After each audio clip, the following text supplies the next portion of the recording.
Est-ce qu'ils ont de l'essence là? Est-ce qu'ils ont de l'essence? Eh non, raté.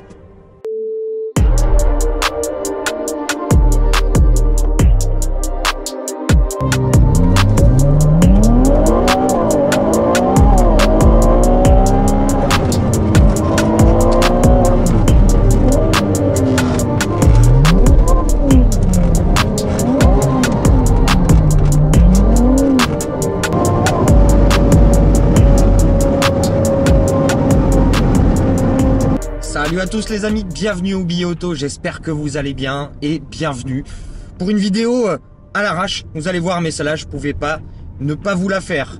Je me dirige vers le centre d'essai de Mortefontaine pour essayer la nouvelle Ferrari 296 GTB. Ferrari m'invite aujourd'hui pour expérimenter justement sur le pouce cette nouvelle 296 GTB avec le V6.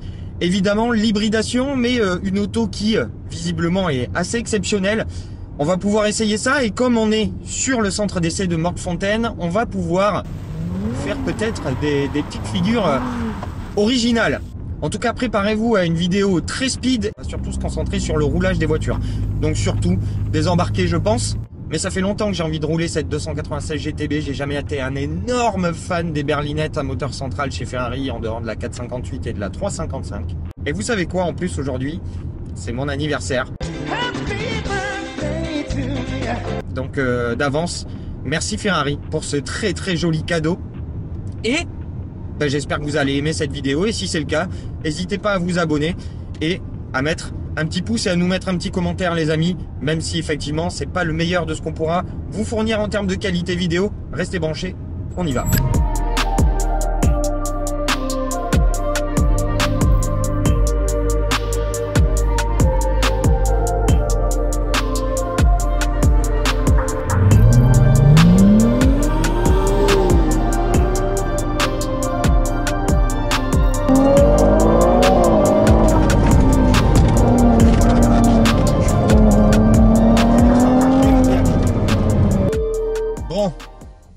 Tout s'est passé très vite, au propre, comme au figuré. Comme vous pouvez le constater, on est le lendemain, le 13 septembre, et il pleut des cordes, je suis trempé. Je vais tâcher de vous résumer un petit peu ce qui s'est passé hier, parce que c'était assez exceptionnel. Déjà, pour résumer, la Ferrari 296 GTB, nouvelle génération de berlinettes moteur central chez Ferrari, la première de l'histoire avec un V6. Pour les pointilleux, la 246 était une Dino et non une Ferrari. Ça, c'est l'ultime débat. Maintenant, les chiffres, ils sont impressionnants. 830 chevaux, 900 Nm. On a un V6 de 3 litres biturbo qui sort donc à lui seul 663 chevaux et 740 Nm qui prend 8500 tours minute. Attention, la puissance maxi est obtenue à 8000 tours et on a pu le voir, c'est un moteur qui prend des tours, qui est très rageur et qui se comporte quasiment comme un atmo. Accouplé à de l'électrique, c'est un hybride rechargeable, c'est du PHEV qui vous offre 7 kWh de batterie et une puissance de moteur électrique de 166 chevaux et 315 Nm. Donc pour un cumulé de 830 chevaux, comme je vous l'ai dit, je le répète, et 900 Nm. Pour une auto qui certes pèse 1,6 tonne, mais on a un joli rapport poids-puissance officiel de 1,9 kg par cheval. C'est quand même très très propre. Maintenant, en dehors des chiffres, c'est une belle auto. C'est une très très belle auto. Ça fait depuis la 458 que je n'avais pas trouvé une berlinette jolie chez Ferrari. Et il faut avouer que cette 296 GTB est extrêmement réussie. L'avant colle vraiment au code moderne de Ferrari, mais à ce rappel de l'ancien, et ça c'est très bien. Et là, ce rappel de l'ancien, il est vraiment là pour moi sur la partie centrale et sur le 3/4 arrière de l'auto, qui a un côté vraiment 250 LM. Pour moi, c'est sublime, il n'y a rien à dire.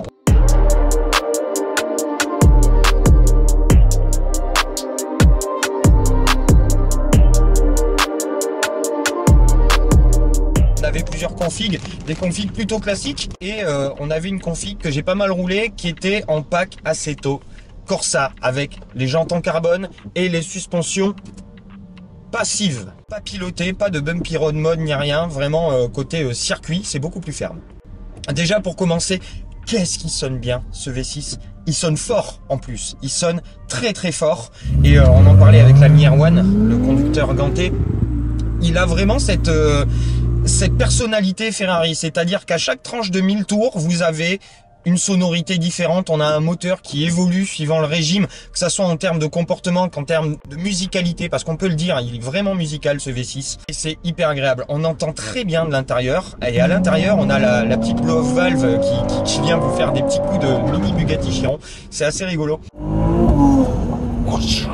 Niveau comportement, on a eu plusieurs ateliers. Premier atelier, virage sur le mouillé, on a pu tester tous les modes de conduite, du mode wet au mode c'était off, clairement, où on n'a plus rien, on est à poil. Le mode wet arrive à faire passer quand même un sacré paquet de chevaux sans vous mettre en danger, pas de survirage ni rien. Et au fur et à mesure que vous montez dans les modes, vous allez voir que vous allez avoir une voiture qui devient plus mobile, voire qui vous oblige, même avec des aides connectées mais très permissives, à avoir du contre-braquage et à entretenir une dérive. Et quand vous êtes à poil, c'est là que c'est le plus fun parce que la voiture elle est un peu touchy, c'est une berlinette moteur central, elle est un peu touchy sur le pivot, mais ça se fait quand même plutôt bien. Comme ça, et que je le maintiens. Exactement. Full off. Là, tu fais des gars.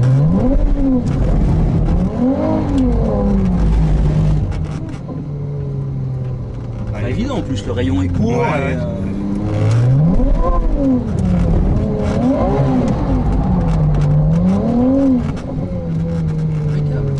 Eh ben, il y a un petit lac quand même de turbo, on va pas se mentir. Enfin, en gros, on s'est bien marré parce que c'est une voiture qui est bien sur la dérive. J'ai beaucoup aimé. Et le moteur a pas un pet d'inertie. C'est hallucinant. C'est vraiment un V6 biturbo qui se comporte comme un moteur Atmo. Sauf parfois sur les grosses charges, sur le lâcher, il va continuer un petit peu effet F40. Il va continuer à amener un tout petit peu de watts si vous lâchez de manière très brusque. Mais c'est pas si grave que ça parce que vous avez pu le voir, ça glisse plutôt pas trop mal sur les vidéos et j'ai eu que 3 ou 4 essais. Donc 3 ou 4 essais en tout, donc dont 2 essais de dérive. Donc vraiment pas mal. Ensuite le Gymkhana. Le Gymkhana ça a été très très instructif. On a testé les modes race et les modes qualification.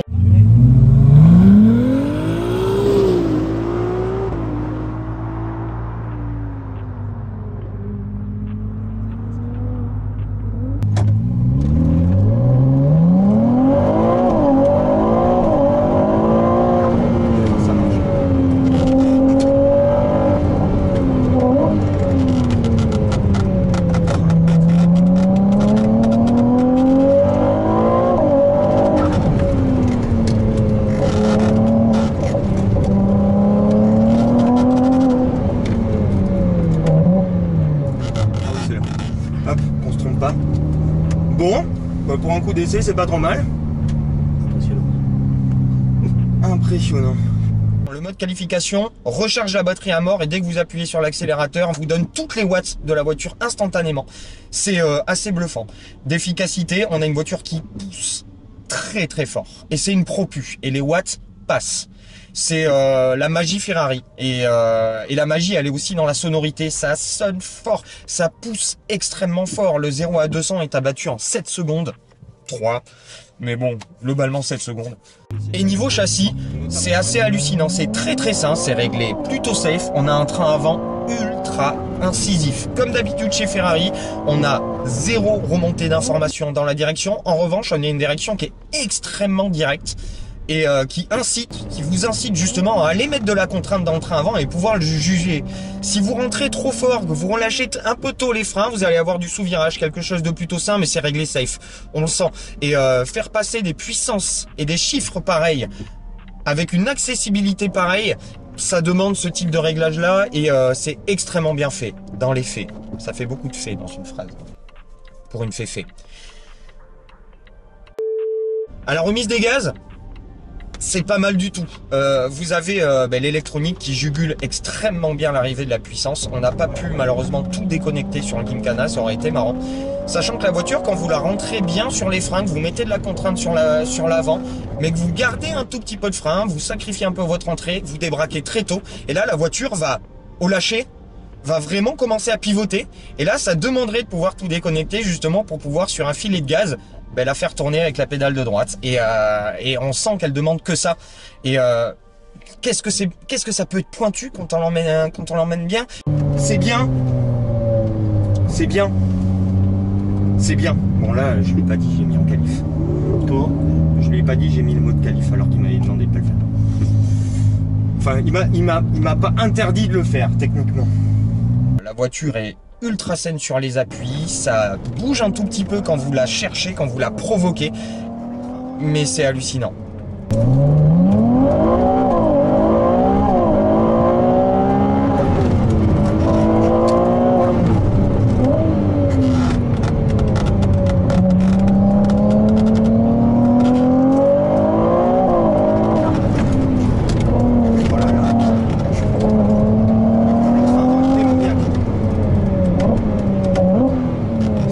Juste ce qu'il faut. C'est très très bien. Ensuite, anneau. Sur l'anneau, bon sur l'anneau on n'apprend pas grand chose à part que la voiture est extrêmement stable. Une tonne 6, ça permet d'asseoir bien la voiture quand même à haute vitesse, sachant que les hautes vitesses arrivent extrêmement vite. Le 200-250, je crois que j'ai jamais vu ça, pour être tout à fait franc, à part sur une 812 et encore je suis pas sûr. Et la voiture est extrêmement saine et la direction effectivement un petit peu directe vous pousse à faire attention, mais globalement ça se passe extrêmement bien. Et ensuite on a pu faire un petit peu du circuit routier de Mortefontaine de nuit avec un petit peu d'humidité, extrêmement piégeur, et sachant que de nuit, même avec les feux qui éclairent très très bien, mais on reprend, on redécouvre tout, on sait plus conduire, on a tous nos repères qui sont complètement changés, et ça faisait un petit moment, ça faisait plus d'1 an que j'avais pas tourné sur circuit, donc je le connaissais plus extrêmement bien. Donc vous m'en voudrez pas de pas avoir fait d'énormes perfs. Par contre, ça permet de se rendre compte que le châssis, le moteur, l'auto en elle-même est extrêmement bien faite, on a une superbe position de conduite. Le seul truc qui m'a fâché en fait sur l'auto, c'est cette espèce de sensation des palettes qui était absolument extraordinaire sur la 812, sur l'ancienne boîte double embrayage 7 rapports, avec ce clic très métallique et cette relation très mécanique en fait de la palette qui a complètement disparu. Maintenant on a un côté avec cette nouvelle boîte 8, il paraît que c'est la même chose sur l'Aroma, on a un clic qui est très gaming et c'est un petit peu dommage. C'est pour chipoter, vraiment. Mais c'est un petit peu dommage. Maintenant, effectivement, c'est une Ferrari. Ça boit avec 2 pailles. J'ai pas relevé la conso et je sais même pas si on peut le faire comme d'habitude chez Ferrari. C'est très caché tout ça. Mais ça coûte une blinde. On va pas se mentir. Mais si vous pouvez vous le permettre, allez-y, sautez dessus. C'est la première fois qu'une berlinette Ferrari, depuis la 458, me fait cet effet-là. Il y en a que 2 qui m'ont fait cet effet-là, c'est la 355 et la 458. Donc, ouais, essayez, vous allez voir, c'est très prenant comme auto. J'espère que ce petit essai vraiment sur le pouce, une prise en main très rapide qui mérite d'être approfondie, on verra ça avec Ferrari pour la rouler plus tard quand il y aura de l'essence. C'est mieux. Voilà, si vous avez apprécié tout ça, n'hésitez pas à mettre le petit pouce, à vous abonner si c'est pas déjà fait, partagez cette vidéo avec vos amis, les amis. Moi je vous retrouve très très vite pour de nouvelles aventures. Gardez la pêche, je vous souhaite une très très bonne continuation et d'ici là, une très bonne fin de ce que vous êtes en train de faire. Ciao.